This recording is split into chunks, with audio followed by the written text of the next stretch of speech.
Good evening and welcome to tonight's exclusive, groundbreaking expose. Foley is political. Now, I think this topic is going to have fans very emotional, very decisive. So, we're going to see how it goes. We have a request from Paul tonight. Thank you for joining us. Do you have something to say now to start this topic off?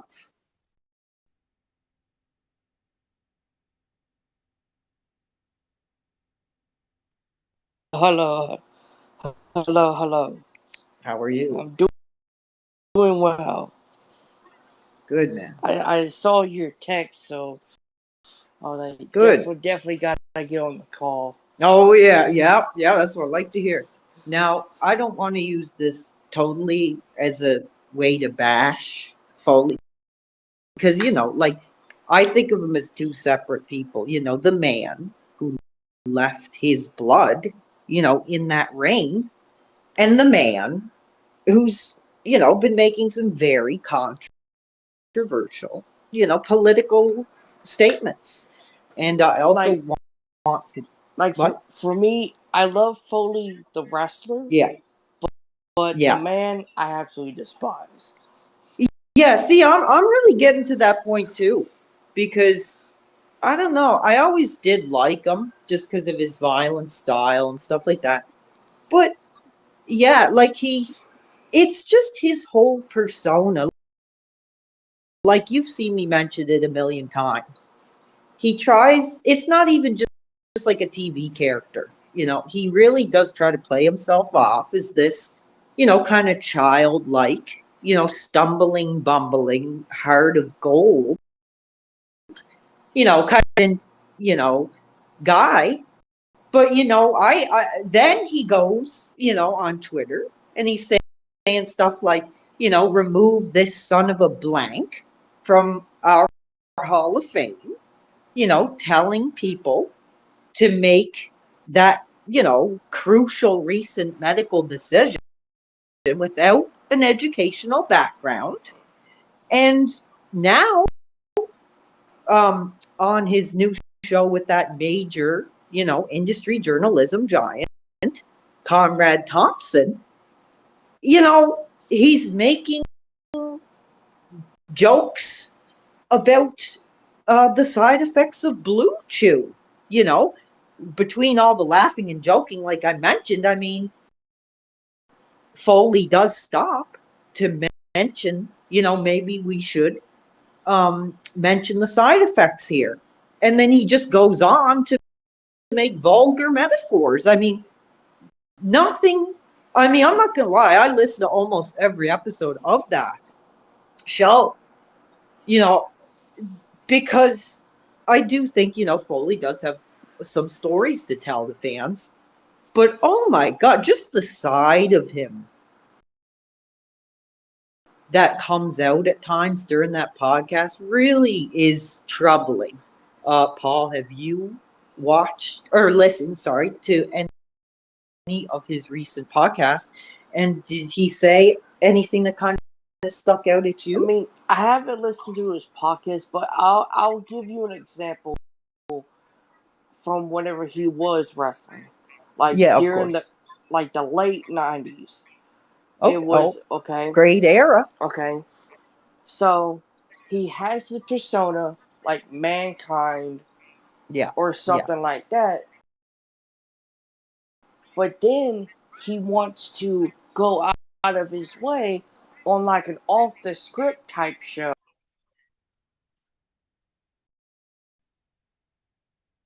Are you still there? I think you cut out there. Just give you a minute to. So what Paul was talking about, he cut off there, was Foley's role in this industry in that late 90s period. Are you there, Paul? Seems we may have lost communication with Paul as he was just about to discuss a very topic regarding Foley at the peak of the career. I want to welcome. I can't see your full name. Oh, there you are. Okay, you're on. My bad. Oh no, that's fine. You were talking about Foley. Someone called me, so I had to. Oh, it's okay. That's okay. Back to what I was saying. He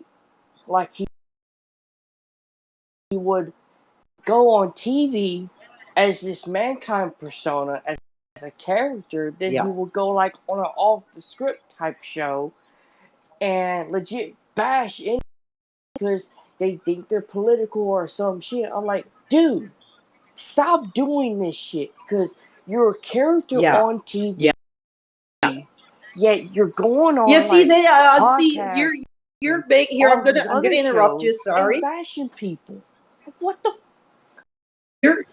Listen. Like, I'm gonna stop you right there because you're making on TV. Oh, sorry. You do not.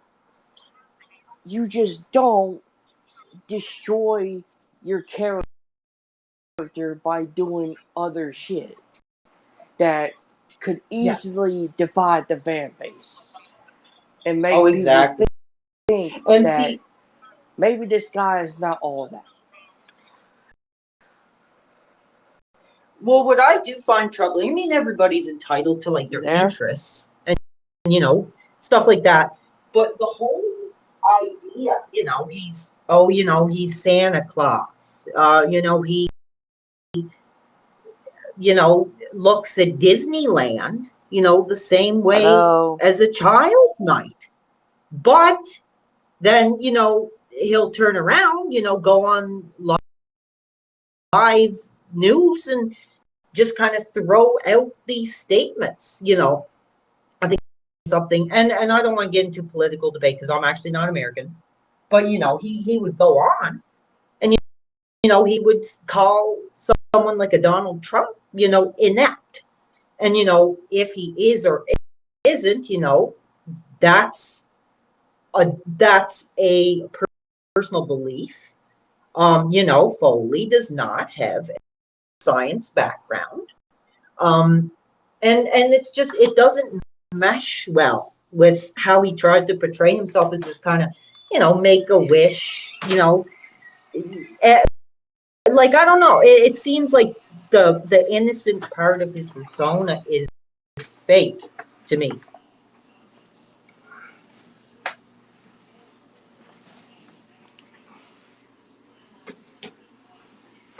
I'm just going to give you a moment there.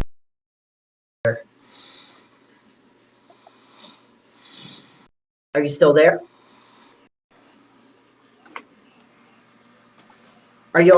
Do we need to call the medical services or? Well, unfortunately, we lost Paul. I think he might have set his phone down or something, so I'm going to continue off that point. Very liberal, is Foley. He's, I think he was making statements that he was anti-guns. He was, I mean, I get this. He was anti, what was it, white supremacists? Are you okay? Good Lord.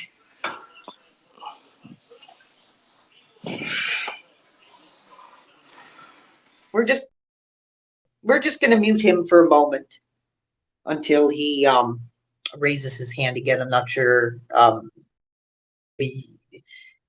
taking a bathroom break or something along that line. Just raise your hand when you're back with us, Paul. Now, I'm going to continue off. And, I think one of the first people I remember speaking out, and this video is long gone now. I actually had the clip downloaded on an old laptop, and I think I've lost it now. It was Stephen Richards, from ECW fame. One moment here.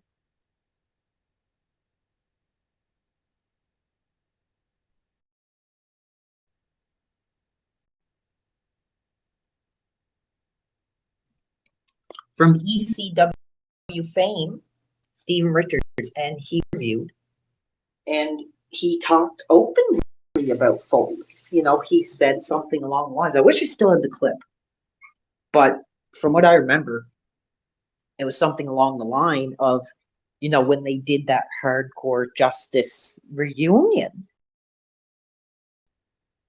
Foley was adamant that he be put front and center on the poster, and yes, he is a big name, but, apparently, according to Richards, at first he was not prominently featured on the front of the poster.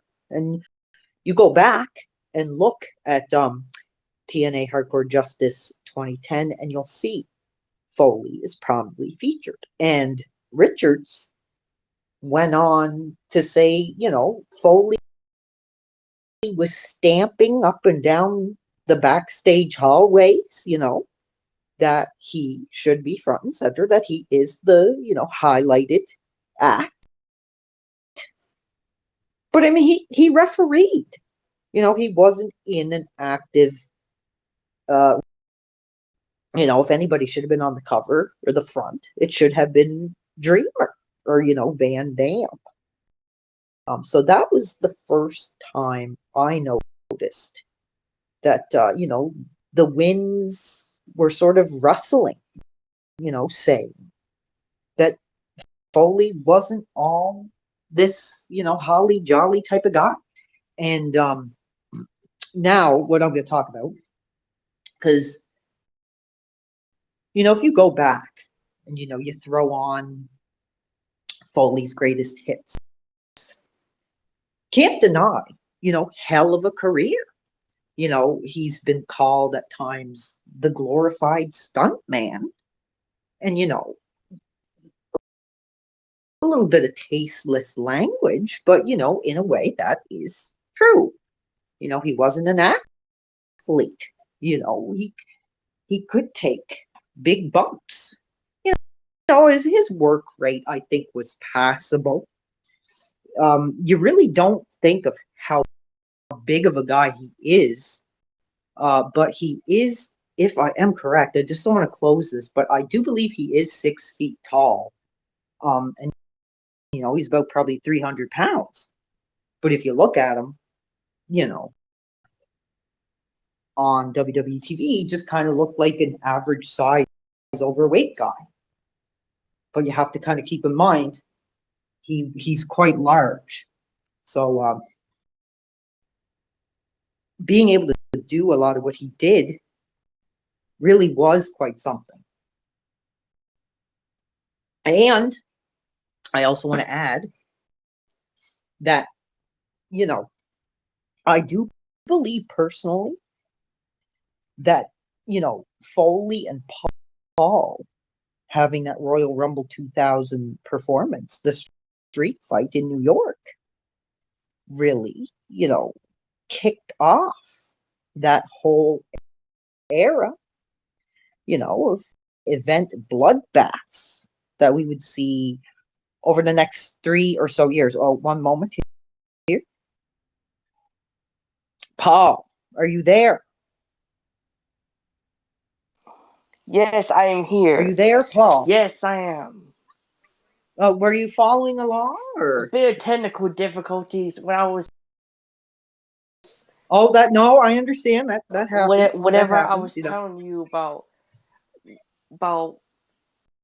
what I thought of Foley on the talk show in the 90s. Yeah, I was talking about that, and you wasn't responding, so I had to get out, come back. That's okay. Okay. Go on. Can I finish what I was saying? Of course, yeah. I'm gonna restart what I was saying. So, okay. Basically, my thing with Mick is like in the late 90s, like he will portray Mankind, and then he will go like on a talk show, and like he would like bash people like Hogan, Nash, and all those other type of people. Like, all those political guys, but you ain't so innocent yourself, Mick. we all know you to be a very cool guy. And that's my issue with him, is he doesn't understand, like, whenever you're a full-on character, you can't be saying this stuff in public. Yeah, exactly. I guess, I mean, in a way, he is just a very passionate person. And, it's not exactly fair for me to just say, well, you don't have a background in politics, so it's not your right to be saying this. But just since he does have such a large platform, I think his words do carry a little bit of weight.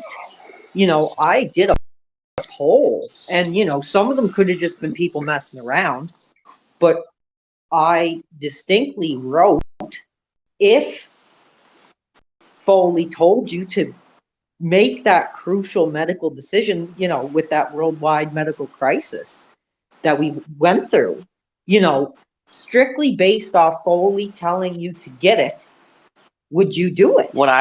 And there was a portion of the audience that said they would. Bruh. God.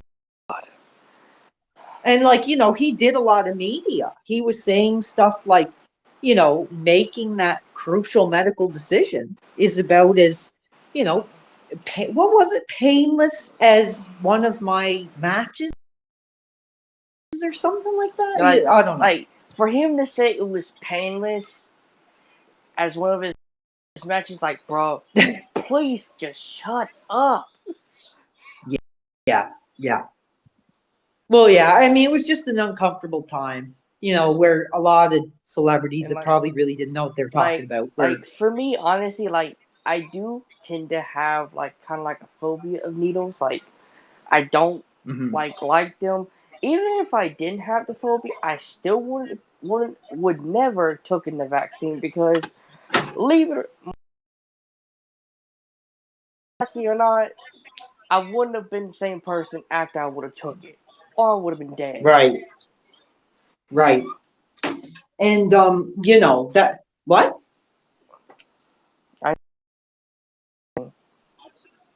Oh, sorry. I thought you were about to say something. But yeah, like, he was making a lot of posts. He actually deleted his Twitter account, so I can't really, share a lot of that stuff in the group. But, he deleted it openly saying, go and get this done. I'm doing it. You should.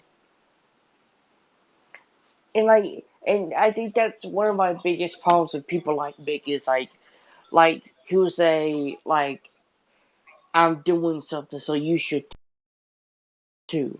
Like, hold on. Yeah. Everyone is different. Not everyone is have, the best reaction towards the vaccine.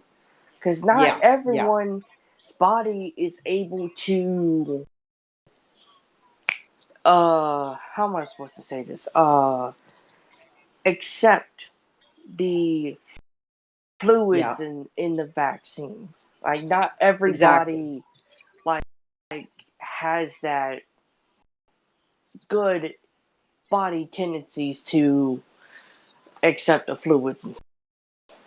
Yeah, and also, if you remember, there was also the time, I'm not going to use the actual name of the condition, but, I don't know if you remember this, there were tweets and news stories that Foley had actually been suffering from that, major medical situation.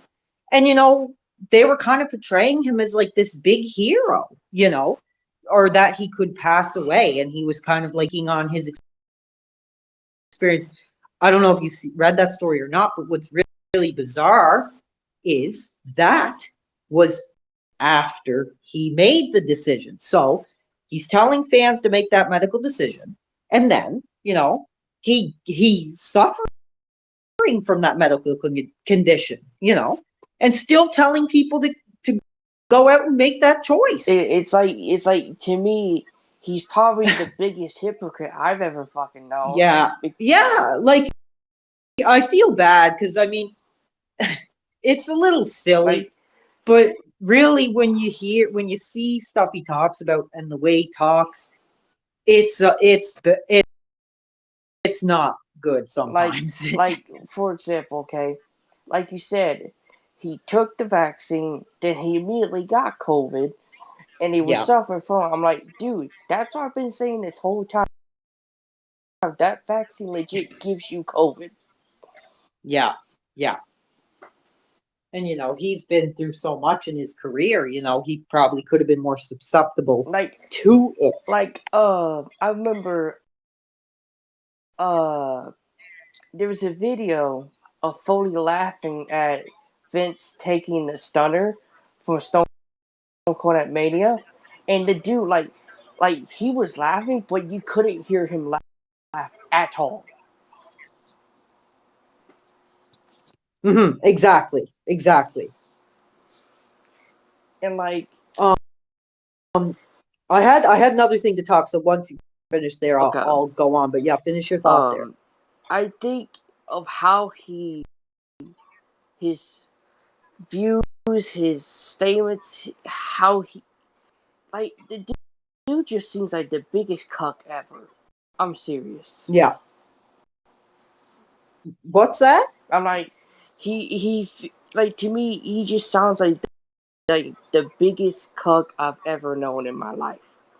Okay, now I will admit I'm not familiar with that modern term. You don't want to know. Okay, well, we'll just leave it as it is. I'm sure the viewing audience, may be able to fill us in. But as you were talking, there was another thing I just wanted to mention. It's kind of fleeting from me now. I had a couple different things. Sorry if it's a little all over the place, but another point. Thank you. Another point I wanted to make. I don't know how long, Paul, you've been following, that major influential industry name, but have you watched Foley? I don't remember. Which was, mixed, worldwide, reality was show. Was it on that I believe aired in 2016? Was it on the WWE Network?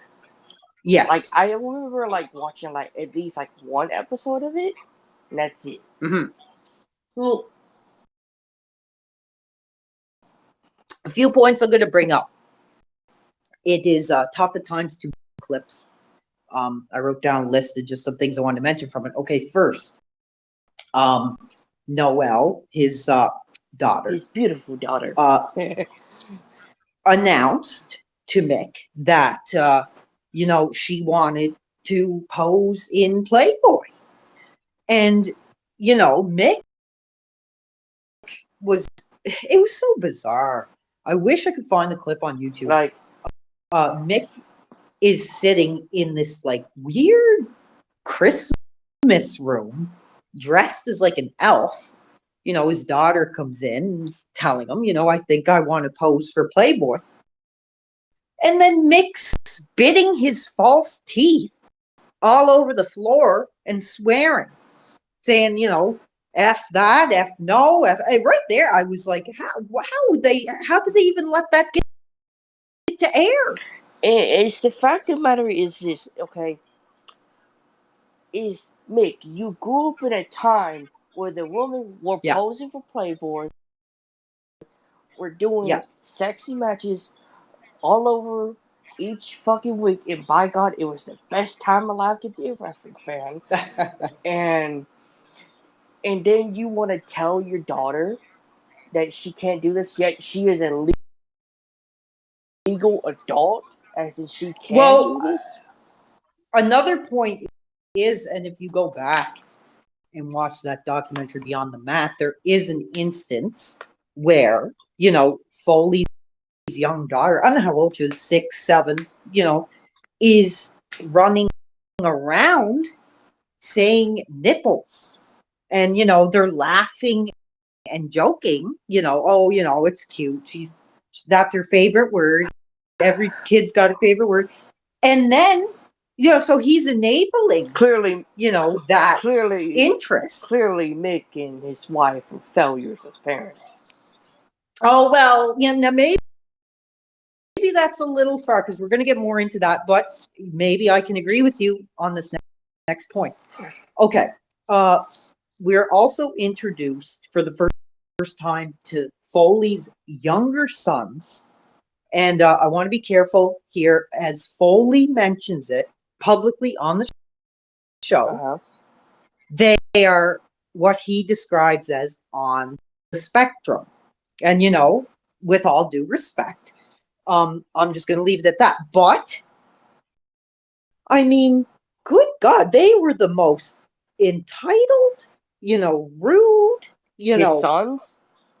His younger sons. I didn't even know he had sons.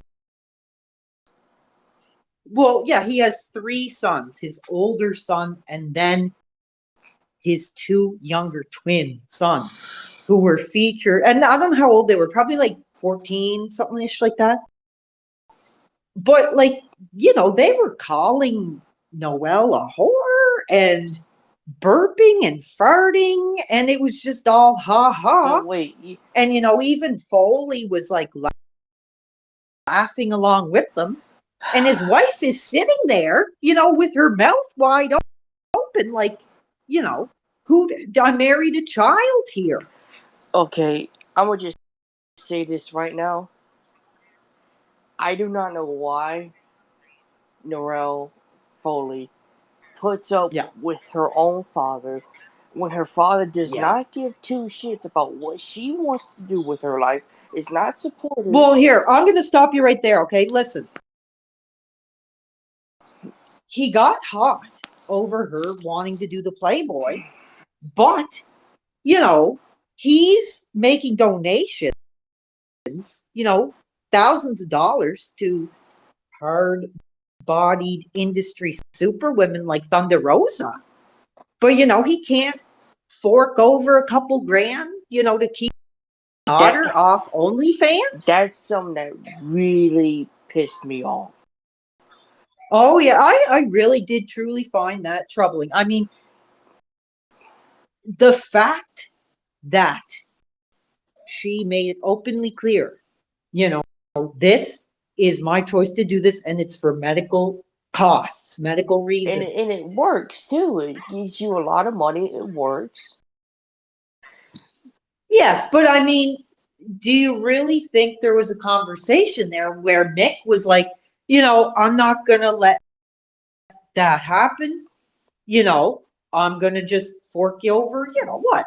10 grand, 20 grand? I mean, to keep your daughter from, I really don't think there was a conversation, because if I'm in her shoes, and he has legit told me that I wasn't going to be able to do Playboy, I would say, fuck you, I'm going to do OnlyFans and make my own money.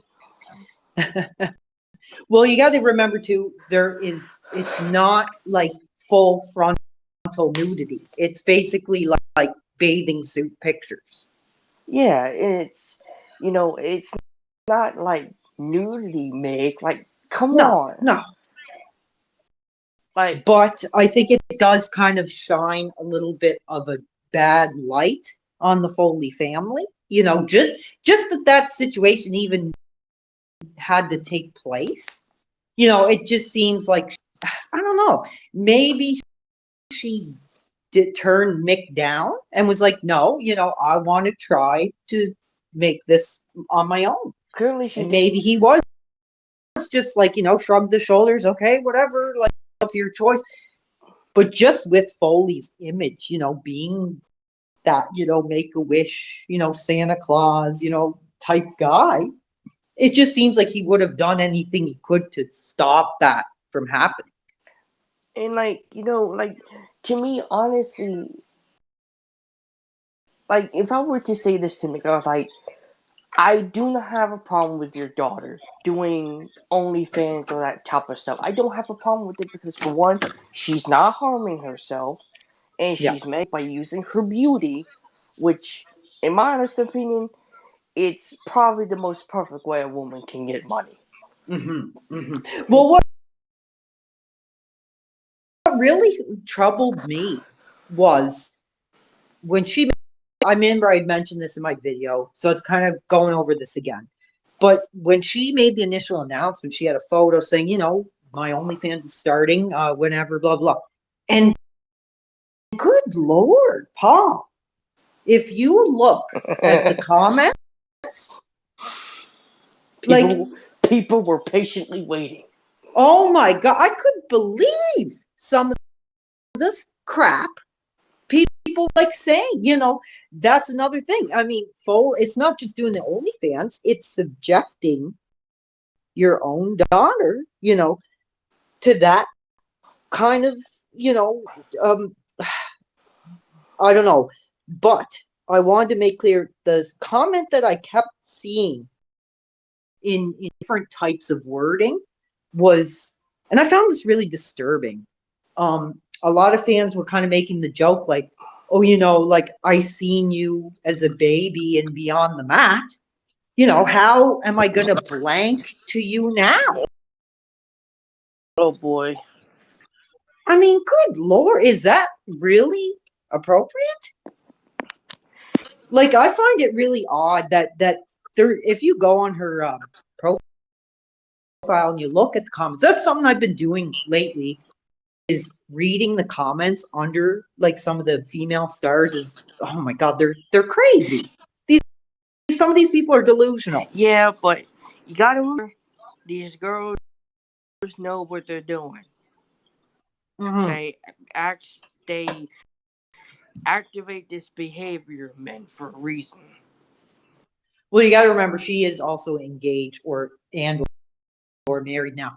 But it seems like a lot of fans were trying to lay the same line, like, I watched you in Matt, and you're beautiful, and blah blah blah. I mean, the fans really think, connection is enough to, I don't know. I just found the fact that people kept mentioning, I seen you as a kid, and now, oh, you're hot or beautiful. Like, that's disturbing. That's really fucking weird. Yeah. And there was also this sicko who was saying, something along the lines is, if there's no nudes, I'm not going to pay. Like, you don't need to have fucking nudes, bro. Yeah. But anyway, there's one more point I want to bring up from Foley's pod, and I really want to get your opinion on this one. This clip is on YouTube if you want to take a look.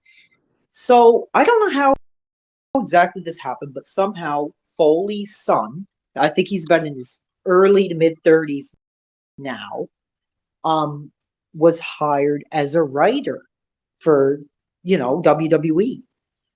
And you could tell that I think his son was very much like, I know who my dad is, but I want to go in there and, get respect for my work ethic and my ideas, which I thought was pretty, nice to see. You could tell, I think he wanted to not have the job based on the father, right? He didn't want to be how am I supposed to say this? The office daddy's boy. Hand me down, basically. Yeah. But then, this was troubling. Like, maybe it was just stage for the show, but Mick shows up, full costume and everything. Just legit embarrasses this poor guy. Yeah.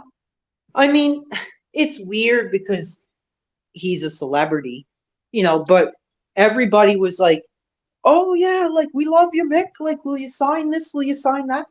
And you could see the son was basically burying his head in his desk and was like, okay, bye. And it's kind of sad because you could use a situation. So I think somebody else could use a situation like that as a way to get ahead.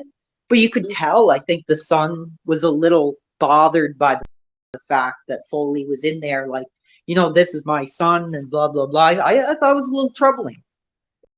It's just, I think Foley he tries his best to stay relevant. Yeah. And what he thinks is right is not the right thing to do. At all. Now, I'm going to move on to the next topic here. Okay. Which is, what was it? We're going to talk a little bit about his new show, which you have not listened to. I'm just going to make a couple points. So I haven't listened to like absolutely every episode, but if I'm on a long drive and I see a new episode, I'll usually pop it on, see what's going on. But I do find it's so bizarre. Conrad Thompson, as I call that major modern industry journalism giant, is constantly trying to drag Mick into some kind of like sexual tirade, and like I said, I guess you can't really say much because you haven't listened, but he made a comment about Mick, that he didn't end up using a condom with the woman because the condom he had in his wallet had been there so long that it was expired. What the fuck? Yeah. And there was also this we also learned. Say again. Say. For crying out sake, he has modern in his nickname, for crying out sake. I think I can tell you every bit of things that is wrong with that man. Who?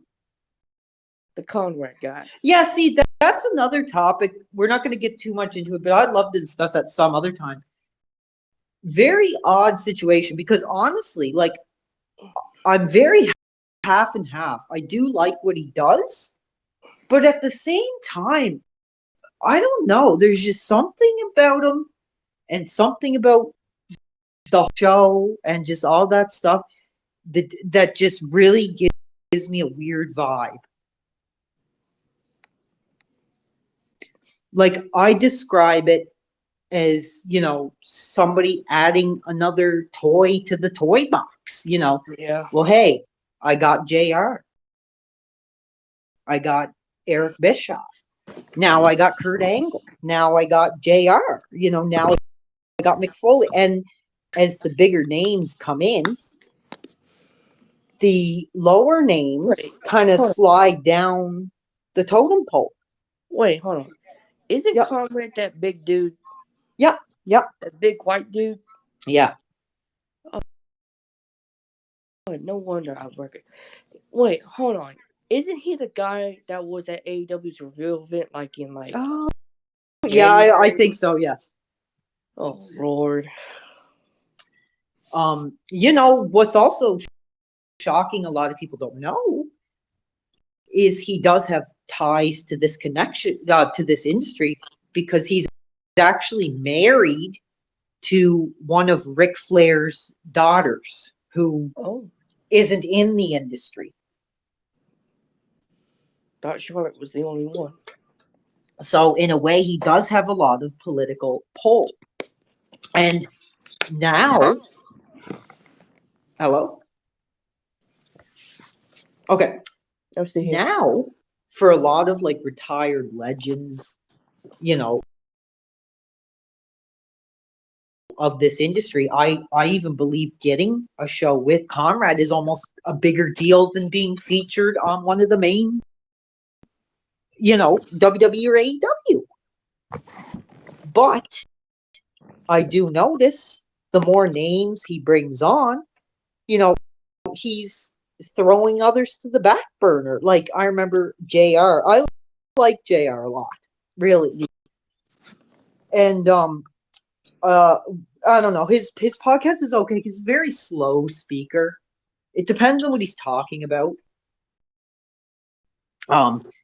But Conrad throw some other young dude on with him, and I was actually surprised because the young dude that they put on with JR was actually much better.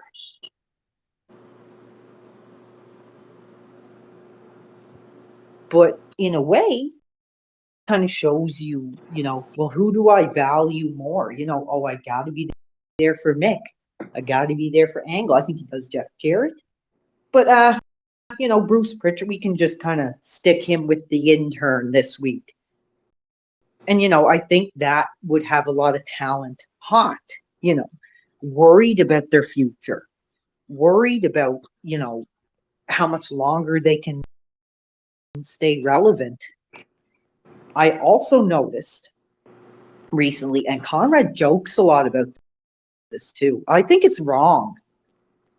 A lot of these guys are aging. Their minds not as sharp as they were.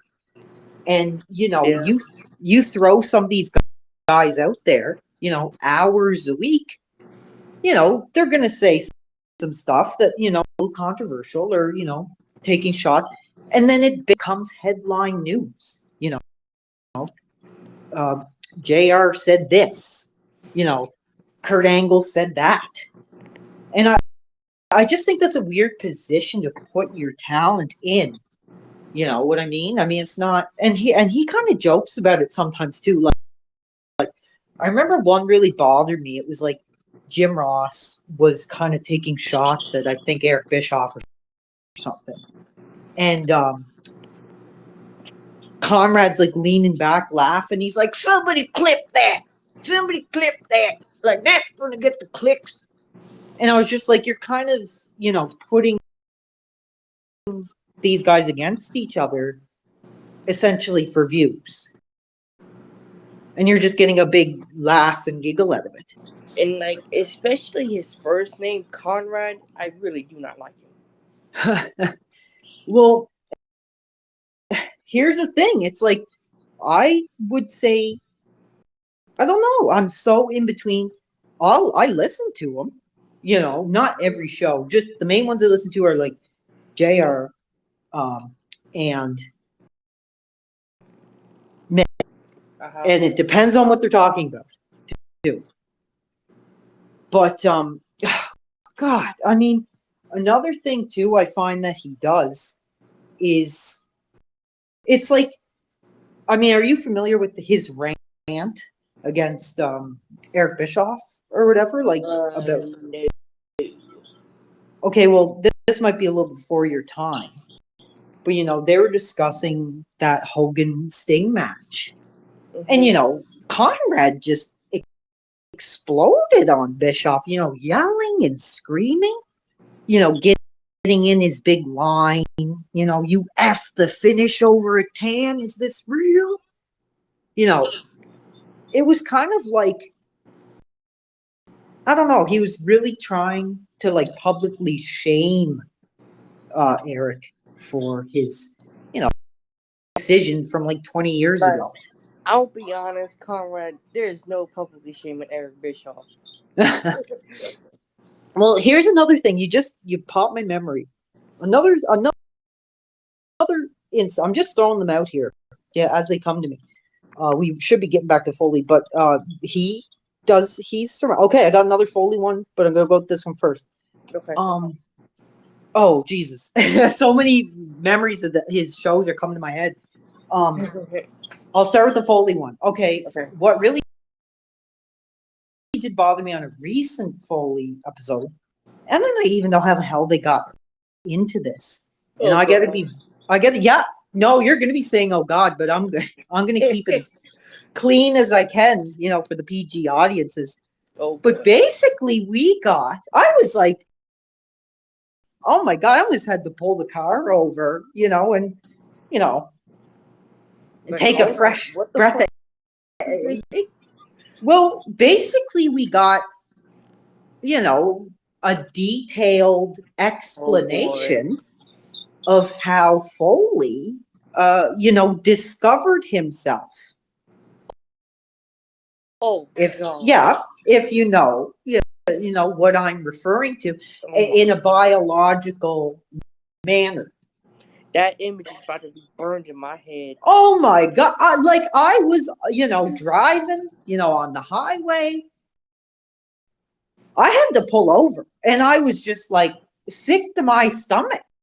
Like, I'm not even joking. I know it sounds like a joke. I was just, maybe I don't like him, but it is like a figure from my childhood. Just like, but what?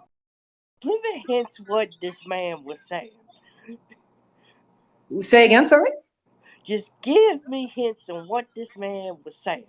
Well, it was basically, when you're getting to that age, in your teen years, and you're kind of learning, to discover yourself biologically.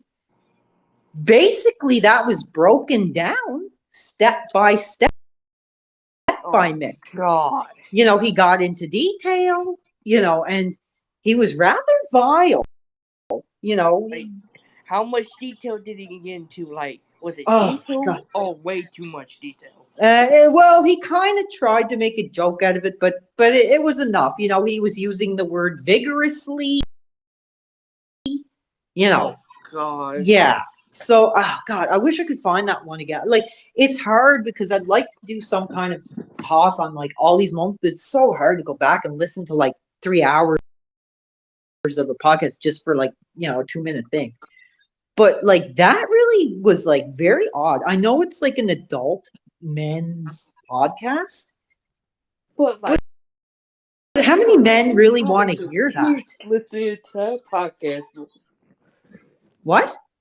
Like, bro, why you gotta mention that? There's probably some kid watching that podcast and be like, "What are y'all talking about?" And I find that very bizarre because, like I said, it's little by little breaking down Mick's kind of image of this wholesome childlike man, and now you're kind of seeing him as this kind of like awkward teenager, sneaking into his room and doing what he needs to do. And I found that Conrad really kind of drags it out of him, is kind of getting him all riled up. There was, oh God, I'm guessing as a fan of this industry, Paul, you've heard of the biological enhancement blue chew. Yes, I've heard of it way too much often. And you are aware of it's usually for men, like for older men that usually cannot, get it up anymore. Yeah, you're describing it in a very, respectable manner. I think we know what it is.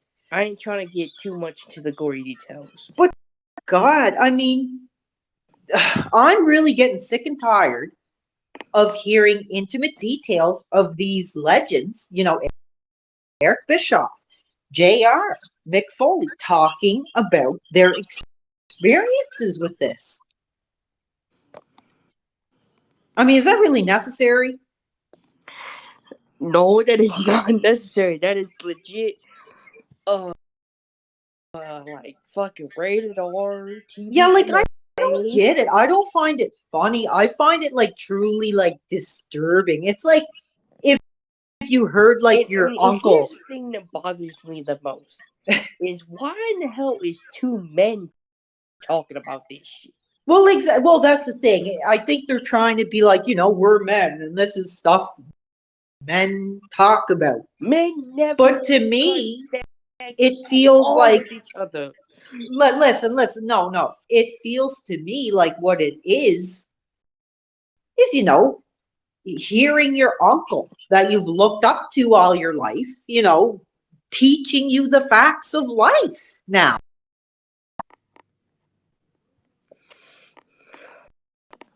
But the fact that they go that much into detail. Yeah.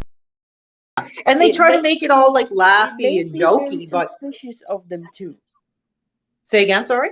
It makes me feel very suspicious too. Like, are y'all seeing each other in private?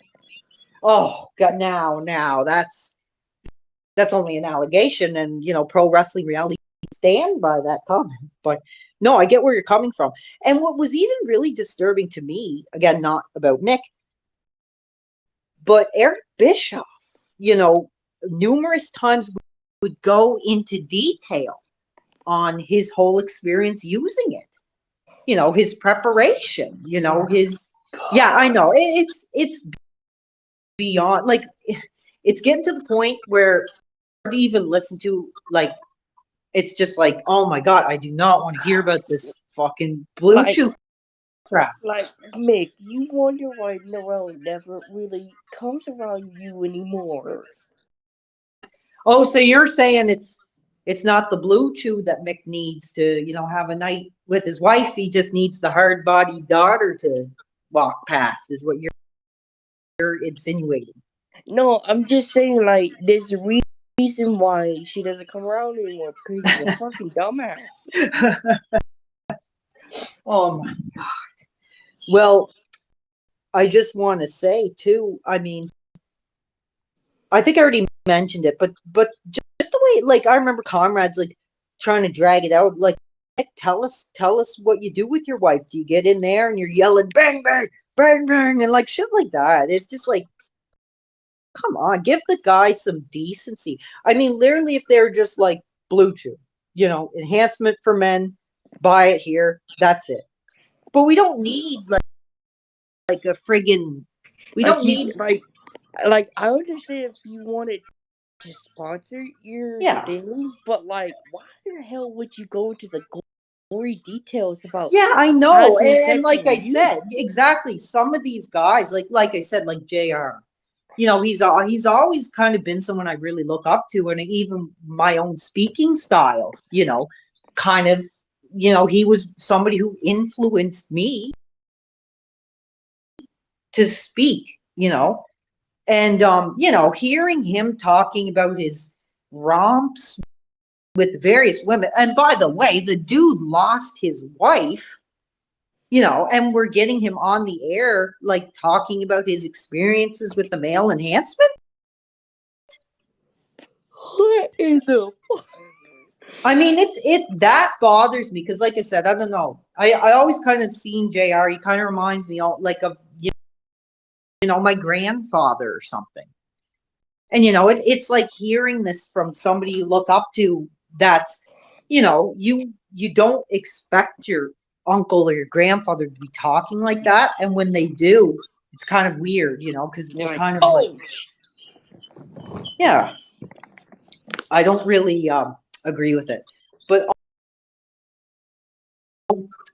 another thing I wanted to mention too was I'm trying to think. Do you have anything to say at this point? Do you have any point you want to bring up just to give my mind a second to find the next thing I want to speak about? I'll try my best. It's just,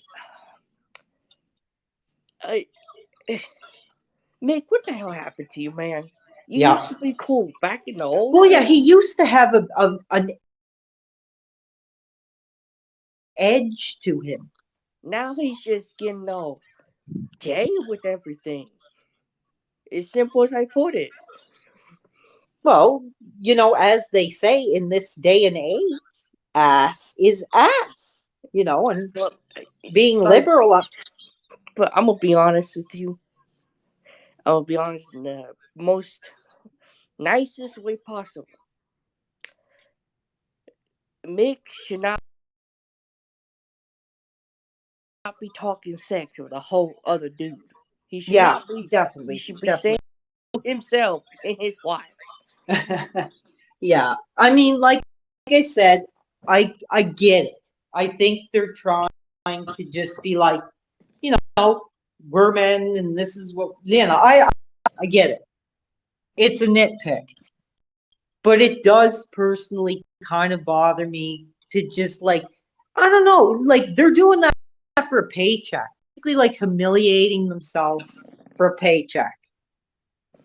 Okay, JR, segment where we're gonna talk about when you took, Blue Chew, and like, come on, have some respect, for real. I mean, these legends are the reason that he is making a damn cent. And you're going to throw them out there and get them to hawk that crap? I don't buy it for a minute. And what really also bothers me, I think I already mentioned, I'm sorry. But, like, honestly, it really did bother me because there are serious side effects to taking that medication. There is. If you don't need it, right? I found it very bizarre. The first time I heard it, it blew my mind that they were doing, the first time I heard Mick and Comrade do the Blue Chew ad, like, you know. I'm gonna be honest, like people don't understand, like, Blue Chew is something that you take, like, after you eat or something. Because if you don't eat in that day and you take that, it ain't gonna be good because your thing is gonna be way harder than it's gonna be way harder than the actual time it's supposed to stay hard. It's gonna be to the point where you have to go to the hospital and be like, hey, my thing is harder than anything right now, and it's not supposed to be like this right now. Exactly. I mean, what's Mick gonna do if his wife, just says, Mick, I'm tired tonight? You know what Mick's gonna do. I'm not listening to it. Okay. Another point I want to bring up is, I'm trying to think of how to word this the right way. Okay, we're going to talk about him leaving Twitter. Mick did leave Twitter. I don't know. I just don't want to close this screen in case I close the stream. But I do believe he is still off Twitter. Deleted his account. He spoke out against it. And, he was very adamant. He was like, I think it's very negative. I think it's very negative, and people on there are just like wanting to hurt people for a laugh, and you're a douchebag. You're a douchebag. But then he's on there, slay. I don't care. I don't care who the is. If it's either freaking JFK or if it's Donald Trump. But he goes on there. He was on there, talking down to the president of the United States. Right? Is that not negative? Which one was it, Trump or Joe? It was, I think, honestly, it wouldn't surprise me if it was both, but I think it was Donald Trump. And I do understand he's a very controversial figure. Again, I'm not an American, so I don't follow a lot of that stuff. But, he was very outspoken about Donald Trump. He would just slam him any chance he got. He called him a son of a bitch. I'm like, he was like, Vince, how about taking this son of a bitch out of our Hall of Fame? Bro, I'm like, whenever he would do that, when he would talk about Trump, I'm like, bro, Trump would buy your whole company and fire your ass. So be quiet. Yeah. Yeah, it's just weird that his excuse for leaving Twitter was just because it's negative. But Mick, you're contributing to it. Mick, whenever he left Twitter, he was like, oh, it's because Elon Musk is gonna put out this freedom of speech thing, and people will be able to say what the fuck they want on Twitter. Yeah. I'm like, bro, that's what Twitter is supposed to be. If you don't like it, go bye-bye. Yeah. No, I agree with that. And, it seems that Foley is against free speech.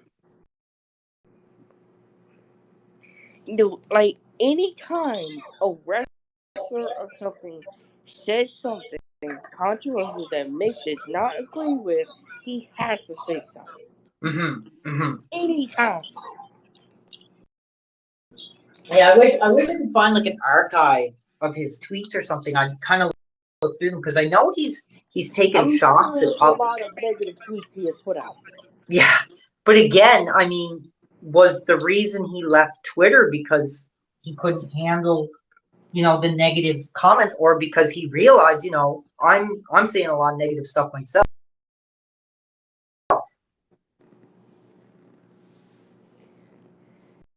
like, I understand why some people do leave Twitter, because Twitter can't be a scary place. Yeah. It can't be an effed up place. But, like, man, in your case is different. You say negative shit all the time. Yeah. I'm just kind of thinking here on another moment that sticks out in my mind. But yeah, here, listen, like, I mean, it's different. Are you American, right? Yes, I am American. Okay. Then, it's a very, very odd contrast. And this has kind of been the theme of the whole episode. But, we see Mick, posing with the common everyman, at Walmart, celebrating, the American workers. Then on the other hand, he's denouncing the president of the United States. Like, you just don't do that when you're a public persona. I mean, I know people are passionate. People are entitled to their opinions, their political viewpoints.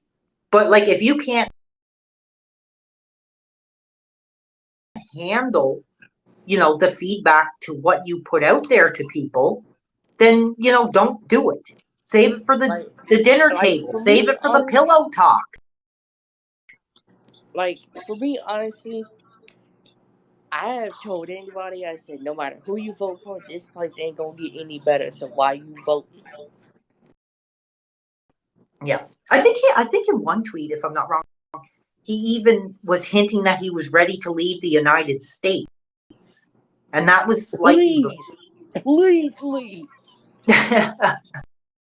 I'm pretty sure that I don't know. I really have to do some research, so I don't want to say for sure. But I do slightly. It might have been another person too, like another wrestler. But I'm pretty sure he was making tweets like, "Oh, if Donald Trump wins, I'm leaving the United States." I like, bro. I'm gonna be honest. If he ever left this country, he will be begging to come back. You think so? Especially if he goes to somewhere like Poland, where they don't really fuck with his bullshit. Yeah. Yeah. Yeah, he's definitely very, very controversial in his views. But then it's like he tries to hide behind this, oh well, I'm posing with a Make-A-Wish kid, or I'm visiting the hospital as Santa Claus. Oh, doodly dee dum de doo. But hey, the president of the United States is a son of a bitch. I mean, God, dude, that I know it's a nitpick, but the dude's got something wrong with the way he presents himself. Yeah. I mean, I don't know. I'm not like pro Trump or anything, but I just think it's wrong to, if you're an entertainer and you're denouncing any president, whoever it is. I just think that's really a wrong move to make. And if you can't stick with what you're saying and you get upset at the feedback, then you just should not be putting it out there. Like for me, honestly, like I'm a person that's not really a big on Make-A-Wish because you don't agree with it, or like I understand the point of it, but like, does it really help people as people say it does? Could you kind of get into that a little bit? I mean, what do you mean by it? I'm gonna kind of give you an example. Okay. Like, for example, Make-A-Wish be sponsoring all of these type of things, right? And they have all of this money, but what do they do with it? They don't like build like apartments. They don't build things to get, or like build things to get like the homeless off the street, like kids that are on the street, living on the street. Oh, so you're kind of saying like kids who may have had an illness and as they grow out of the stage of perhaps being a Make-A-Wish kid, you're saying they're just kind of thrown to the curb. Yeah, basically. Interesting. And not just that, is that, okay, they never use their money, like, for, like, if there's, like, a Make-A-Wish kid that may have a disease that's killing him, but yet there's a cure for it, they don't pay nothing to get that cure in the kid so the kid can survive. Yeah. But they're like, oh, here's The Rock, here's John Cena. Oh, but sorry, you're not going to get, treatment for your condition. That's kind of what you're saying. Yeah, like, people, like, yeah, it's seeing The Rock and Cena and all these other people. Yeah, is it cool? But you need to do shit for these kids that actually will benefit them long term. Like, look at that Connor kid from way back when, 2014, for example. Yeah, I know exactly what you're talking about. I'm just saying kids in general. It's just, look at that Connor kid for back then. Like, they were having him make a wish. They're having him meet Daniel Bryan, but they wasn't doing anything to, like, find a cure for him or do anything like that. Oh no, I get what you're saying. It's a little kind of controversial. I'm actually going to share something here that was rather controversial in its own right. MJF, giving what does I mean, I know it's a part of the character, but I mean, giving the finger to a frail, ailing, wheelchair-bound fan. Yeah, that's something I would like to say this right now.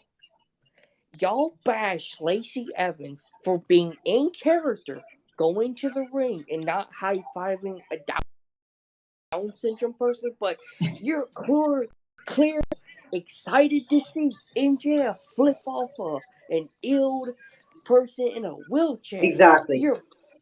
That's what I'm saying. Like, if you don't want to see this type of stuff, go bash MJF as well.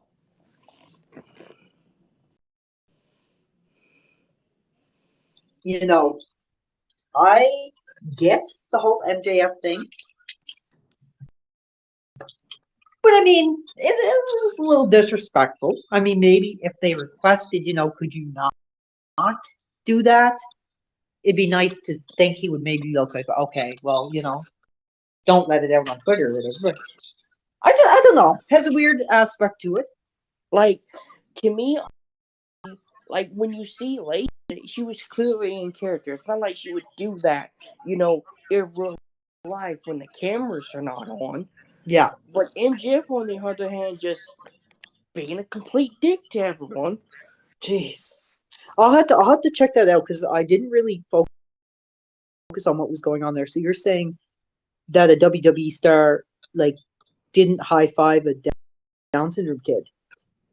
Yeah, like, okay, it was on SmackDown very recently, like the SmackDown before the Rumble, first match back. Okay, she's coming down the ramp and she sees a Down syndrome kid, and she thought, well, maybe she was holding up her hand to give her a high five. Yeah. And he was going to touch her hand so he could give her a high five, and she pulled it away and not give him that high five.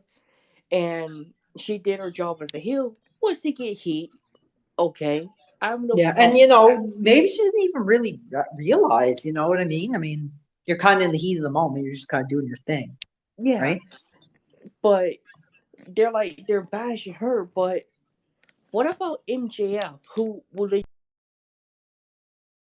legit in meet and greets legit flip off a dude in a wheelchair that's ill as shit? That wheelchair person wants. Yeah, because you got to think, like, the guy who's in the wheelchair might be okay with it, but I guess other people might look at that and be like, "What the hell? Like, what's with that?" But he'd have to be like, "Oh, well, that's his character." But people that don't understand wrestling might be like, kind of hot about that. Yeah, it's just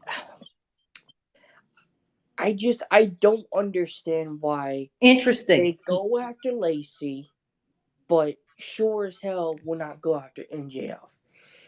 That's the thing that legit I don't understand. Is it because Lacey's white? Is it because she's a white person doing that? But you're okay with a Jewish guy legit flipping off someone? Yeah. Oh my God. Now I'm just gonna go back because I think it's kind of weird because again it's about Foley and we're going to connect it to that Make-A-Wish Foundation. I think he was a kind of over embellishing a little bit. He was saying stuff like he'd go into a sick kid's room for like 4 hours as Santa Claus, in character, and you really buy that? I mean, But like I don't buy it, but like, bro, why are you in there for 4 hours? Yeah. Why are you in there for 4 hours, my guy? You doing something you're not supposed to be doing? No, come on. We're not gonna go down that, route. Get what you're saying. But it's just what I'm saying is I think kind of he's trying to make himself look like, oh, I went through a grueling 4-hour visit with this kid as Santa Claus and he answered all his questions and, it was so beautiful, but, like, it's hard work stuff. I'm just like, come on.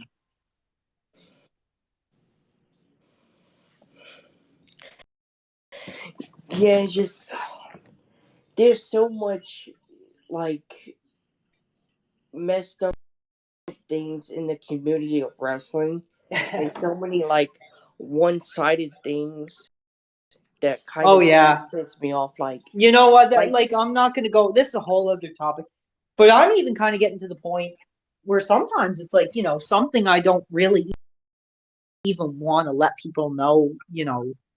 I'm into. Just because a lot of the negative kind of connotations of it. mm-hmm. What really did disturb me the most, I'm only gonna say this for a second. I don't know if you see it, the episode of Dark Side of the Ring, the plane ride from hell. Did you see that? Yeah. Oh my God! Like honestly, I was literally sick to my stomach after watching that episode, and I went up to like I have a plastic bin of all my wrestling DVDs. I was literally like, I'm gonna throw this in the freaking garbage because all these people I watched growing up that I looked up to or enjoyed watching are all drunks, abusers, and I don't know. It really made me feel kind of like dirty or something. I was like, that was really like awful. That is one of the only times in wrestling I watched like a documentary where I was literally like sick. And I remember when that Dark Side of the Ring thing special aired from Plane Ride from Hell. I'm like, yeah. First of all, why is this being talked about now? Oh no, it's actually that's the thing is it was talked about quite often. I remember hearing about it in maybe like 2010, 2011. But it was always kind of in this light, like, oh, the plane ride from hell, they all got in whoop-de-doo and blah, blah, blah. But then when they actually broke down the whole, like, honestly, I'm going to get, like, really vivid. Honestly, man, when they showed that scene of, like, them all, the plane all wrecked and everything, all just kind of getting off the plane, and, like, that made me sick to my stomach. Just that they kind of acted that way and then could just kind of leave it all behind and kind of move on with their lives. It's another day in the office. Like, that really bothered me. Yeah, it's just the things that David Bixman decided to target in that third season of Dark Side of the Ring was really messed up topics that. Yeah, honestly, that I think that might have been one of the best. Because you know me, I mean, you've seen my videos and stuff. I think that was one of the best wrestling things like ever made, like ever. Just the things that he talked about in that third season was things that shouldn't be talked about today. Hmm. And clearly all wrestlers that were involved in that are legit sorry for what happened. But here's my thing about that whole plane ride from hell thing. If the girls that accused Rick of doing things on that Oh plane, God, don't get me started. I'm gonna explain. If Yeah. it was so much an issue, why the hell did you wait like 2 to 25 years later just to say something about it? Oh my God. Well, like I said, I mean, are you a big fan of like music? You told me before you were a fan of music, right? Yes. And I would guess you're probably familiar with the Rolling Stones. Oh yeah. And are you I'm an familiar with oldie. what? I'm an oldie. Okay. Yeah, so you would also be aware of like Jim Morrison and the Doors. Oh yeah.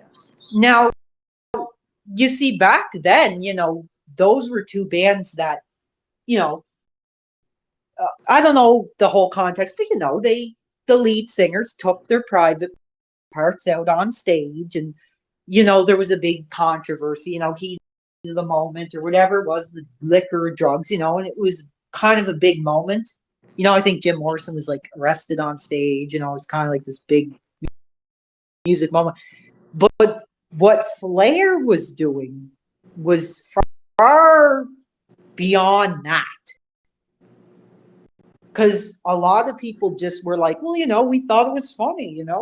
We'd all be like, hey, Rick, run around naked and blah, blah, blah. The boys want to see it. And I was like, dude, that's ridiculous. And like I remember Ric Flair was on a podcast before the Plane Ride from Hell special aired, and he thought it was going to air, and he said, "I will give you names. Anyone, he will name anyone just to get his name cleared." Yeah.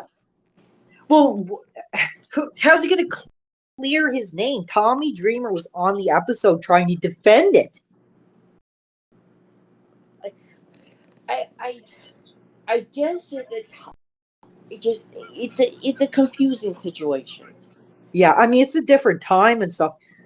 But the way they described it is, this wasn't like in private or in the dressing room. This was like in a hotel bar or restaurant, where there was like families on vacation having dinner, with their families. Who have no idea who Ric Flair is. They just see this old grandpa looking guy, in a robe running around with his private parts. I mean, I think that could really bother some people. I mean, come on, it would bother some people. It wasn't just something the boys wanted to see. It was something that Rick subjected other people to. It's just, it's a.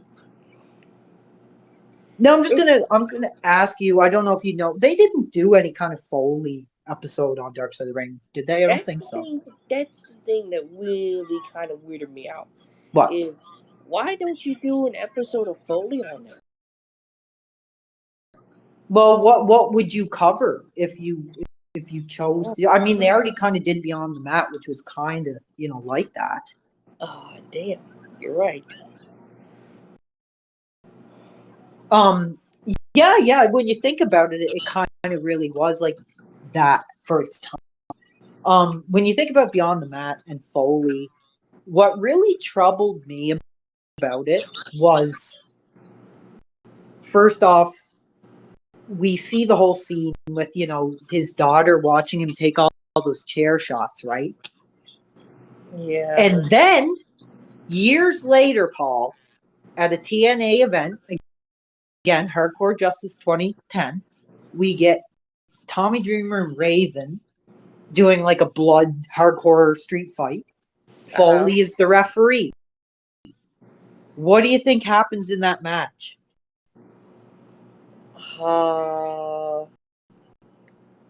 I don't remember, dude. Okay, no, that's fine. You hold your breath. After what we've seen in Beyond the Mat and how traumatizing it was for Mick's daughters, like 10 or 11 years later, Tommy Dreamer and Raven decide to do the exact goddamn thing with Foley, just standing there. They had Tommy Dreamer's daughters in the audience, and they were like, cutting each other open in front of Tommy's daughters, and they were crying and they were being, rushed off. You don't think Mick would have been like, that's not a good idea. You should not do that. I always thought that was so bizarre.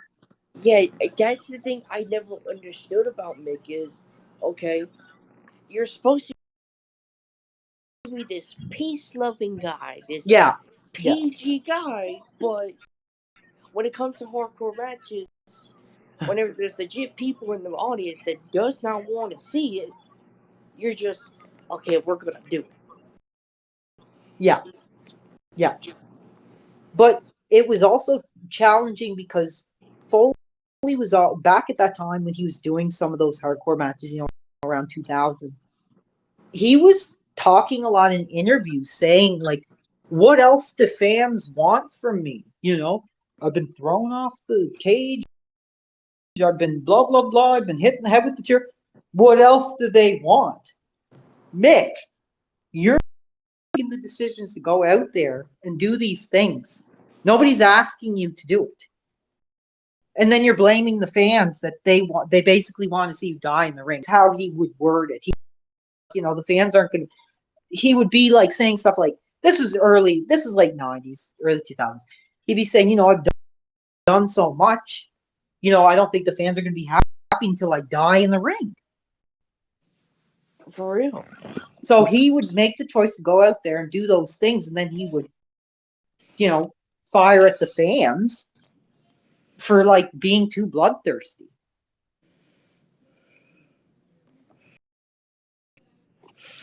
It's just Mick is a confusing person. Well, here, I'm going to ask you one more question because I think you'd be a good person to answer this and give your view. Okay. So you're obviously very familiar with the daughter, Noelle. I'm very probably progressive. Okay. Oh, are you? Do you have to take off or? No, it's just okay. I thought somebody was like coming to get you or pick you up or something. Okay, do you think a lot of Foley's political views, stem from the fact, he's got this hard-bodied, liberal now? So, if Foley's going to say, I'm pro this, I'm pro Trump, I'm pro gun, that's going to cause a lot of friction in the Foley household. Probably.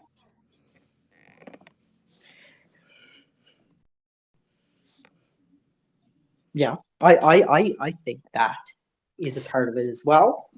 Hold on, I'll be right back. I have to change my clothes over. I have to kind of transition my clothes to the dryer.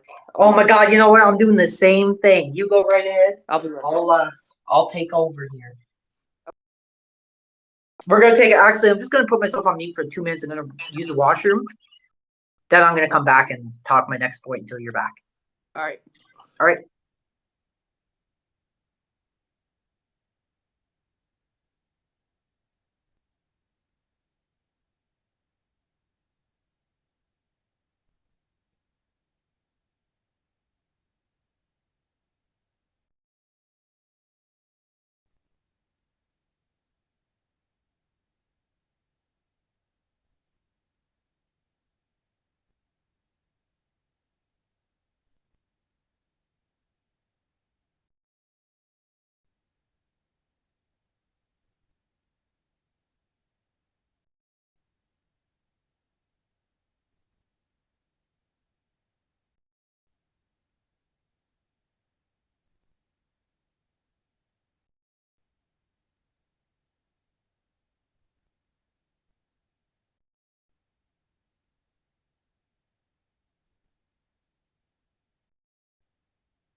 We are just on a short break.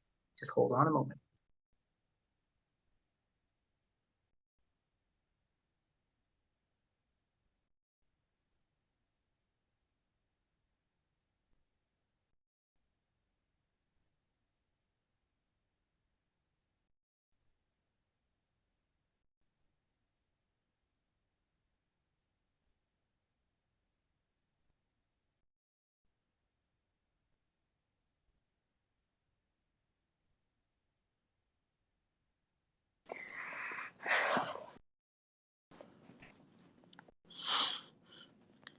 I'm back. I am here. Yeah, okay, sounds good. Actually, we're getting a little bit of heat because some of the some fans, change the topic right now, or they won't join. You see, I get that sometimes because I do know some people who are like die-hard like fans of mix. So like when they see something like this and they don't know like the insides and out of it, they get kind of hot. Yeah. Like I said, I mean, I try to think of it as like, well, there's the guy who had amazing matches, who really did break new ground at his time. But then there's this other guy, that this guy behind the scenes is a complete utter dick. Like I said, I mean, especially in something like the wrestling, you're doing all that hardcore stuff.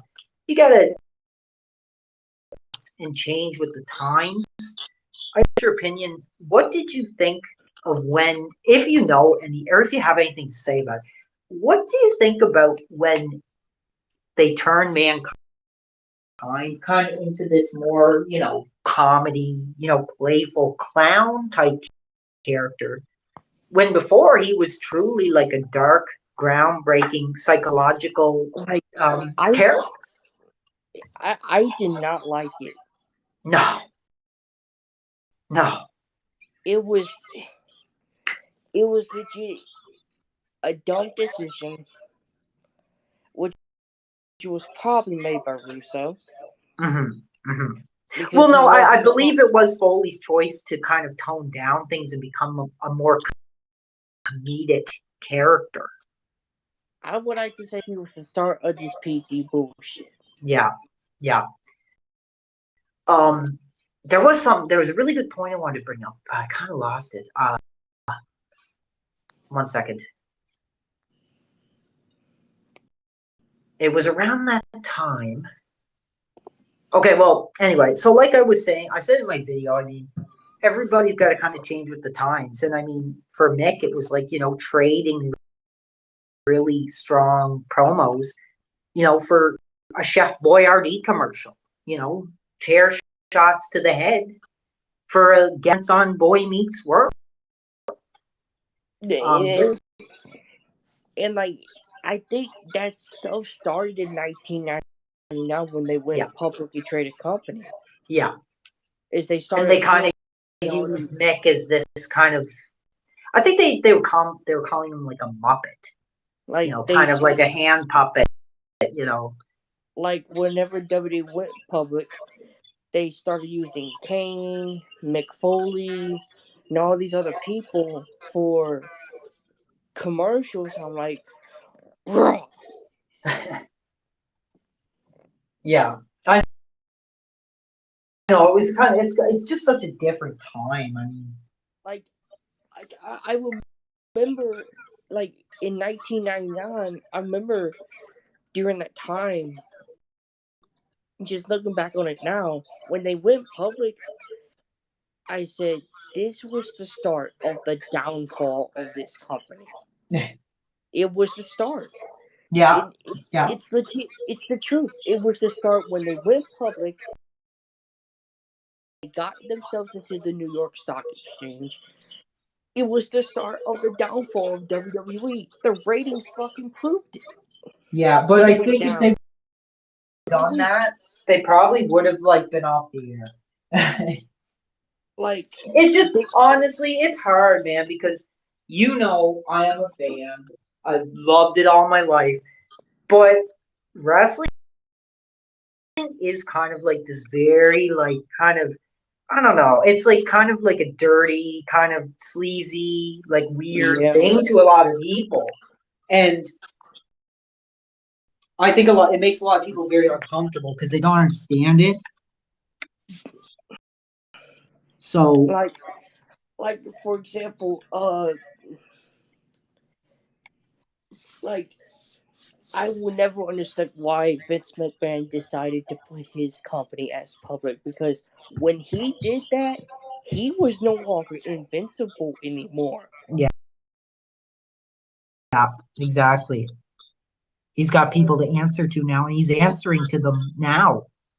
Because, like, for example, like, okay, WWE now, they still want to be like on national TV. I'm like, bro, no one watches TV anymore. People watch streaming services now. Yeah. Like, use your WWE network, put your shows on there, and you may get more people subscribe to the WWE network than they are to fucking a a cable TV thing. Yeah. Well, I've always said, I mean, I'm from Canada here. It's a little more complicated to get it. You know, if I would have been able to just put my credit card in, turn on my like PS4 or whatever, and press WWE Network, I probably would have had it. I probably would have been paying for it for like years. That's what I've been saying this entire time. Like, if you put Raw, SmackDown, NXT on the WWE network, you will get more eyes, you will get more money coming in, and you won't have to worry about networks, you won't have to worry about sponsorships, you won't have to worry about any of that. Well, it all You comes can down to just the money. be what Here, you listen, want to I do. remembered what I wanted to talk about, Paul. I just want to get to this topic before I forget again. I think it's important. Okay. You do know that Foley is, in fact, a WWE champion, correct? Yeah. And you know that he won that title from defeat Rock. Have you seen that match or? Yes, I have. Even though I did not understand the point of having Mick defeat The Rock, because let's just be honest, for a second, Mick's title win was terrible. Well, you know, I would argue that Mick did not beat Rock because Austin did the run in and, you know, kind of scoop Mick's heat. Do you think that New York just didn't buy Mick being able to defeat The Rock by himself, or that, you know, would make Rock look bad? You know, losing to this kind of like, you know, older kind of, and he was only like in his 30s at that time. But, you know, this kind of like Rock was probably like 23 or something, but, you know, losing to this kind of out of shape, you know, weirdish kind of guy. I always just felt like that title run was kind of more like, you know, congratulations, you know, you've given us a lot, but we don't really see you at that top spot. Like, yeah, I felt that, but you have to understand, like, Mick was not in good in ring shape at all. No. Like, for example, if he tried to go get someone like John Moxley would wipe out forward. Oh my god, I really do not think we are going to see a Mick for a lifetime ever again. Even in TNA, at times it was kind of concerning seeing him in the ring. Why do you think he was in so many hardcore matches all the time? Yeah. Because he couldn't be in an actual match. Yeah, because he had to take. Make Well, things actually, I look will say, hey, listen, in his book, he does talk about going through actual wrestling training. And what got him noticed was the fact that they would like do moves on him for hours every day. Like they'd be giving him all these moves, and he'd just be like, you know, whatever, I'll be back tomorrow. And then the coach or whatever was like, huh, like maybe we got something here with this guy. because he just seems to not really feel the pain. I thought that was really interesting. Like I feel like, to be honest, I think Bray Wyatt does Mick Foley's job better than Mick Foley did it. Because it's hard to say because Bray Wyatt is far from as groundbreaking as Mick was at the peak of his career. But you're talking about for the same kind of size guys. Like what I'm saying is in character, Bray's able to keep his character relevant, right? Per se. Yeah, because I guess he kind of has that bit of a kiddie-ish edge to him. I don't watch a lot, but he has the puppets and but he also is kind of a dark character. He's kind of a mix of the original Foley and kind of the puppety one. It's if you could have Mick Foley and Taker have a baby, there you go. Yeah. Interesting. Yeah, no. For example, you have I already said whenever Bray was that Funhouse Bray and the Fiend, it was the perfect thing that he ever did. Oh yeah, I already, like I said, we're getting that cool thing with the Undertaker whispering in his ear, and everyone's that's Mark passing the torch. We'll see. We don't know what was said. There's speculation, but he seems to be pegged for that Undertaker spot, and actually, in his day, Mick was kind of pegged as that next Undertaker character before came along. Yeah, but Mick decided, hey, I'm gonna go PG. Well, he described it saying that original character, in the brown, dark kind of character, wouldn't have fit. That it would have gotten stale.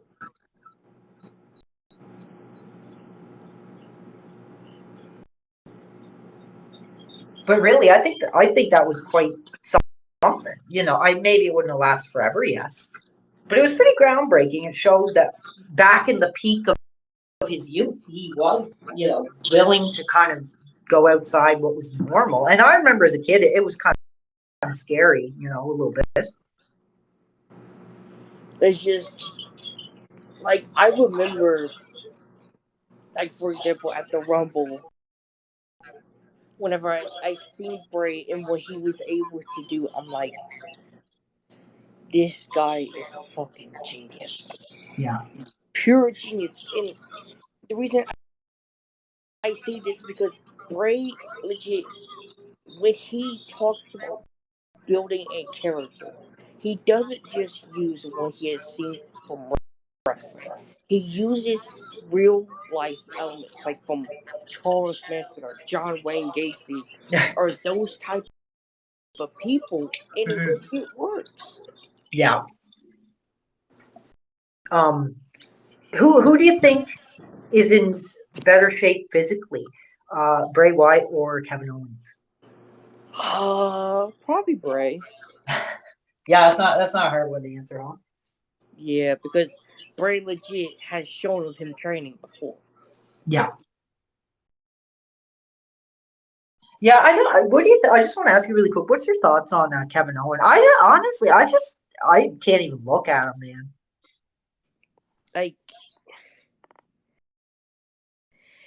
When I look at him now, he looks way different from what he looked like years ago. Oh yeah.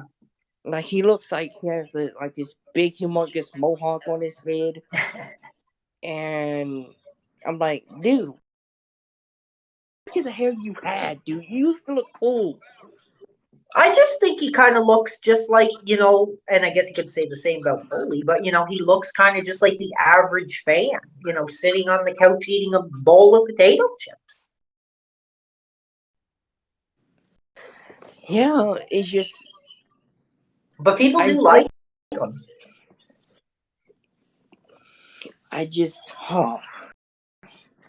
This stuff with Bray, man, it has me so hooked. It has me so much interest to what this man is able. Oh, really? Like what we saw at the Rumble. Just this The recent event. Yeah, no, I didn't watch it. How was that event? There wasn't really that surprises from like the old timers, but it was more so surprises from like the new, like the present and the future type of stuff. Yeah. Like we weren't getting Shawn Michaels, running down. It was not Vince's vision at all. It was so this would kind of be like the first event under Paul, or like it was more so. Hunter wants to focus on the present, youth, and the future. Was there any like big prizes, or like who's like the biggest like legend that came out? Would you say? Booker T and Michelle McCool. Oh, good God! Is that really where we are now? It's just I think he wants a lot of the women that are like in like catering and stuff. He wants them to be used. Oh God! I mean, nothing wrong about Booker T, but I mean, it's kind of sad that he's like no, I shouldn't say this. It's kind of wrong sounding, but that he's like the legend now. God, I remember when he was like just like an up and coming star, like just getting his start.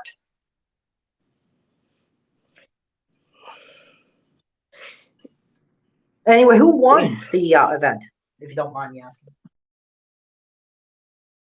The men's rumble, it was pretty predictable. The Miz? Cody oh, won. God. I mean, let's just be honest. We all knew it was going to be Cody. And Rhea fucking Ripley won the match from all the way from number 1. Another reason to, not have to say that there was other unnamed individual who won that event at number 1. Right? Am I not? No, I will admit I like Rhea Ripley. She's unique. I do like her. Has the body. She said that she appreciates the comparisons to China that she's been getting as of late.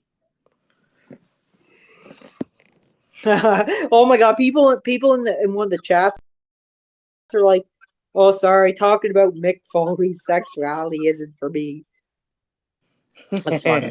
That's funny.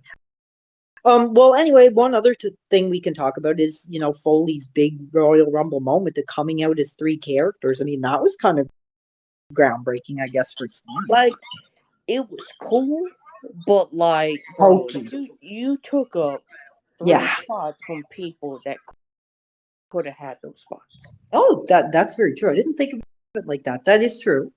A little selfish, little that's political. What I'm saying. Like, dude, you. And then I think actually, I was just listening to the Royal Rumble 2000 episode, and Mick was like, "Oh, that wasn't my idea. I just showed up, and that's what they wanted to do."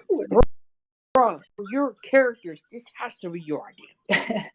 Well, yeah. I mean, he just travel around with all 3 outfits in his bag, probably. Or yeah, always bring the gear, huh? Here's another thing I want to bring up. It has to do with Mick's role in TNA. Me and you discussed China before, correct? Yeah. Now, Foley spoke very passionately about China. It was actually quite, I will admit, for all the negative we're talking, it was quite touching. He said that they were, like really close friends, and his daughter, China was like her hero. Like she was like, "When will I see China? When will I see China?" But what I really found weird was how Foley introduced China as somebody that he has an immense sexual chemistry or something line or something like that. You know, I've always felt me and China had, you know, an untamed sexual energy or something along that line. And like I'm gonna be honest, I understand why he's saying it. But where did it come from? Like, it just seems like totally like, whoa. I remember that. I remember that. You gotta remember, this is China we're talking about here. She has a history of doing things. Here, just while you're talking, you go on. I'm gonna see if I can find that clip really quick. Because keep going. You know, China has a history of doing the tapes and kind of having that sexual edge is what you're kind of trying to say. Yeah. So you're kind of just saying he said it based on that? I guess, but like, Mick, bro, chill out. You would have never fared in a relationship with China. Oh God, I don't think he would have the vitality. You know, even Xbox Sean Waltman was like, you know. Like, I'm gonna be honest, more so China would fuck him. Yeah. No, that, you know, I do not disagree with you. Here, I'm gonna ask you the straight up question. We don't have to get into the nitty gritty here. Just straight up. I ain't trying to get graphic with it, but shit, it's the truth. Here, I'm gonna ask you, China hot or not? Oh.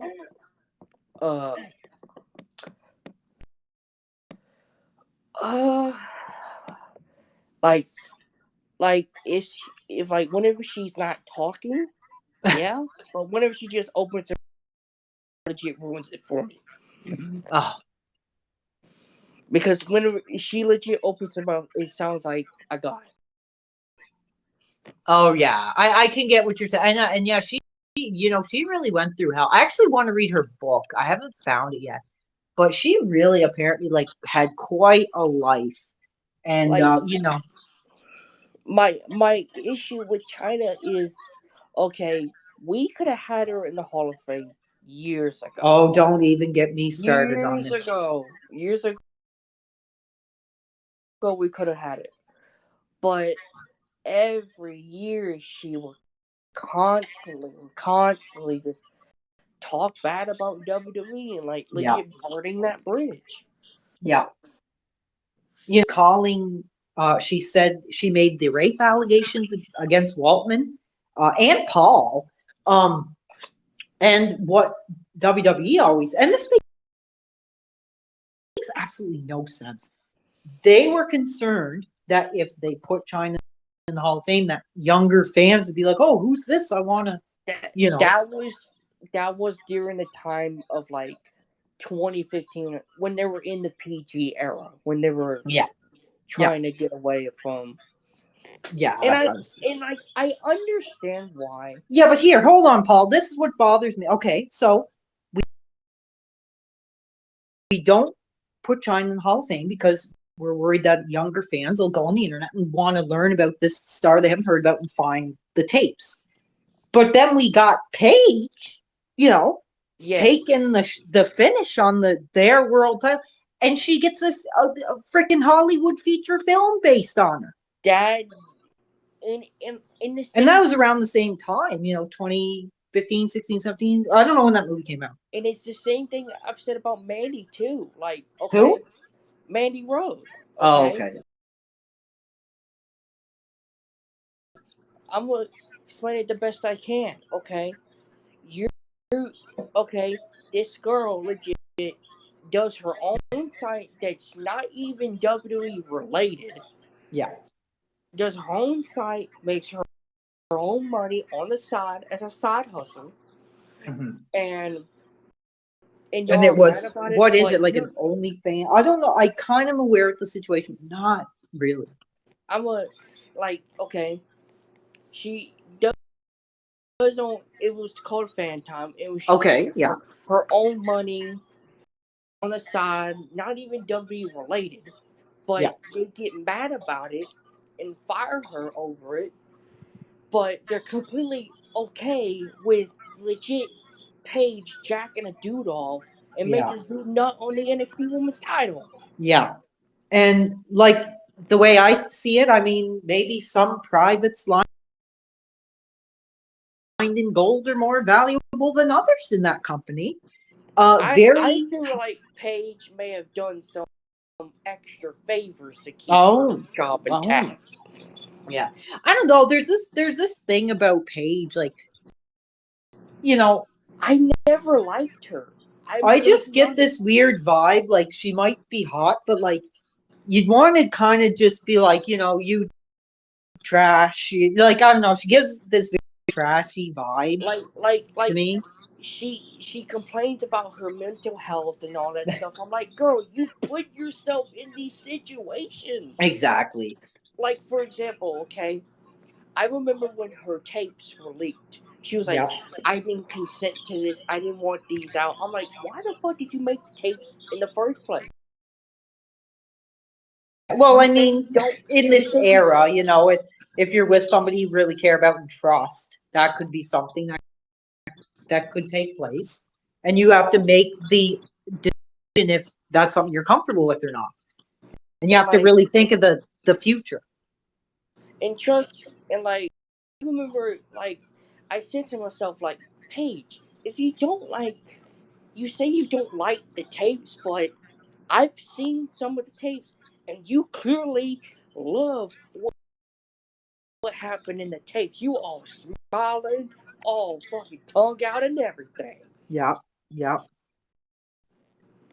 You know, she, like I said, that happened, and then she was kind of, you know, oh, well, here's a Hollywood movie based on it.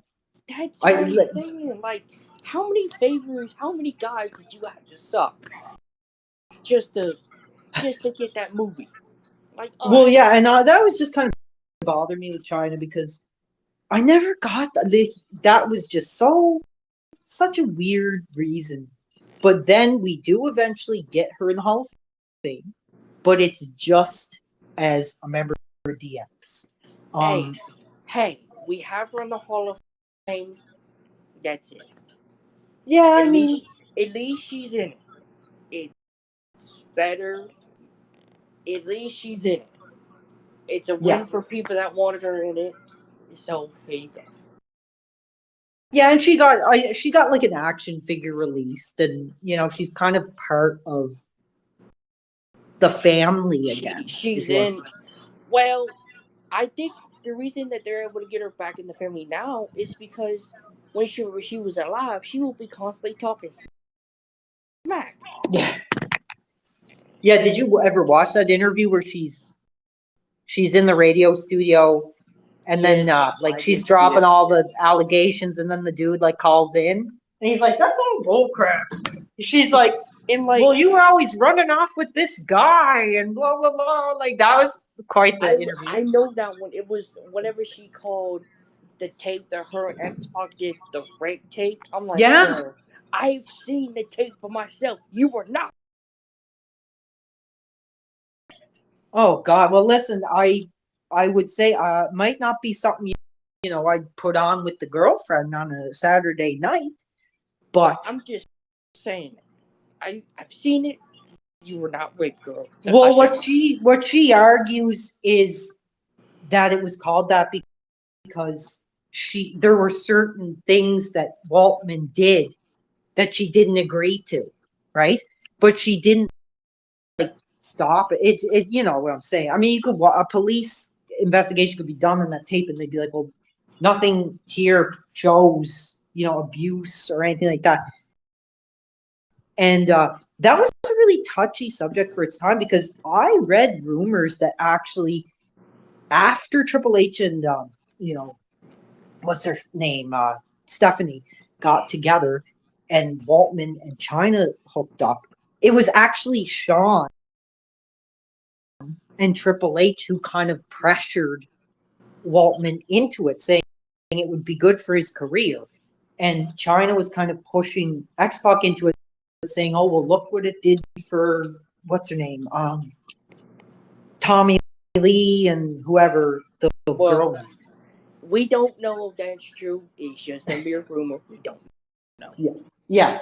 But I mean, yeah, it's very bizarre. But anyway, back to what we were talking about. Very bizarre that was kind of the way Mick directed it. I mean, it's if it's what you said is true. Like, did he want to bring attention to her recent film? I mean, if I know Mick, probably. And like, I don't know when he made that. Of course, when he made that comment. Oh, it was 2010. Okay, 2011, yeah. 2010, 2012, around that. Yeah, maybe that's what he was attention for. Yeah. And like, okay, it's just like, why bring like sexuality into it is kind of my question. This is a very kind of strong, powerful, influential woman, but we gotta take her down to somebody who's making Mick Foley turned on. Yeah, bizarre. That was just hella weird. Yeah, I mean, I don't know. Maybe it was like an inside joke or something. It always caught me off guard. Just the idea of Mick Foley and China.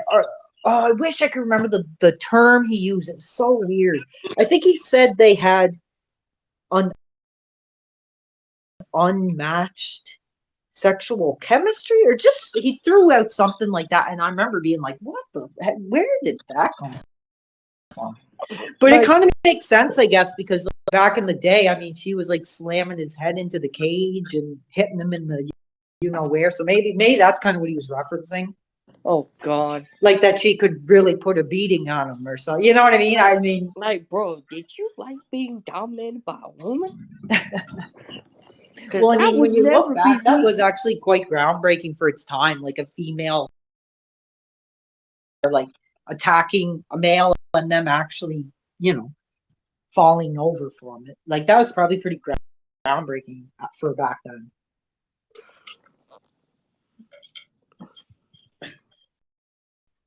Here, I'm going to ask you a question really quick because I won't keep you much longer. This has been a great episode. What's your? I'm going to ask you what would you rather, your least favorite Foley moment or your favorite Foley moment? I really do not know, dude, because I'm not the biggest Foley guy. Never really was. Never really got the appeal. Oh, like you've never been into them. You just are like me. Like at first when he was doing like the dark mankind character, at first I was into him, but whenever he got into like the comedic side and started doing this PG crap, I'm like,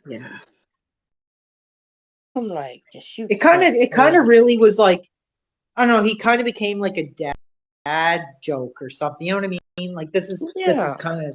But I get that. I mean, everybody changes as they grow older, and their edge is kind of gone, and they're just kind of complacent. They don't want to break new ground. But you got to remember too, when he was doing that kind of comedy character, that was when he did the Hell in the Cell with Undertaker. Like that's when he did the I Quit match with Rock. So he was still kind of going back to his original roots, but it was just not the same. I mean, it was like this comedic character that's just the guy who gets beat up all the time. It wasn't like, well, risk-taking, death-defying Mick Foley. Here's the silly comedy guy. That's what I seen him as growing up as a kid. Because Mankind in the white dress shirt and mask was like the first way I've ever seen him as a kid. To me, it was like, oh, here's the goofy guy who just gets beat up. Like that's what it was to me growing up. Learned like more about it, right? Yeah.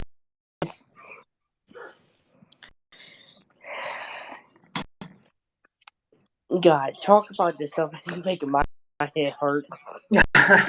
Well, we can end it here if you want. We can discuss some more stuff. Okay, I'll try to think of a good ending topic. for us here. Give me a second. Okay, well, here's something I'll throw out. What do you think of the whole thing about when Mick Foley got his introduction? Made this bizarre rant about what was it? He never got a pin over Chris Jericho, and then Chris Jericho runs up to the stage and lays down for Mick. Yeah, that was really weird. I never got that. I mean, maybe it was like an inside joke or something, and they just like never faced each other, so it was kind of like a joke, but weird.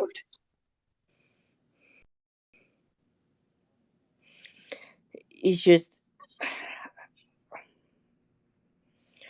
that thing was like, whenever I watch it, I was like, what the hell is happening? This is supposed to be a Hall of Fame speech. I'm trying to think of just a few other short things I can bring up here. It's hard because it's just like so. My mind is just like rubber banding everything. I mean, here's a question I'll ask you. How long do you think that his podcast is going to go? I think it's going to go far. You think it'll eventually kind of... Well, here's the thing. Like, I don't know. It depends on what he's talking about. But I do find he's not really... Like, stories are okay.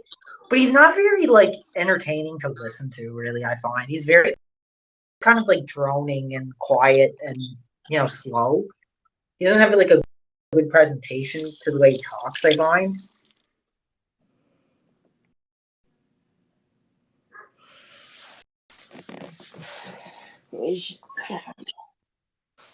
God, I cannot think right now.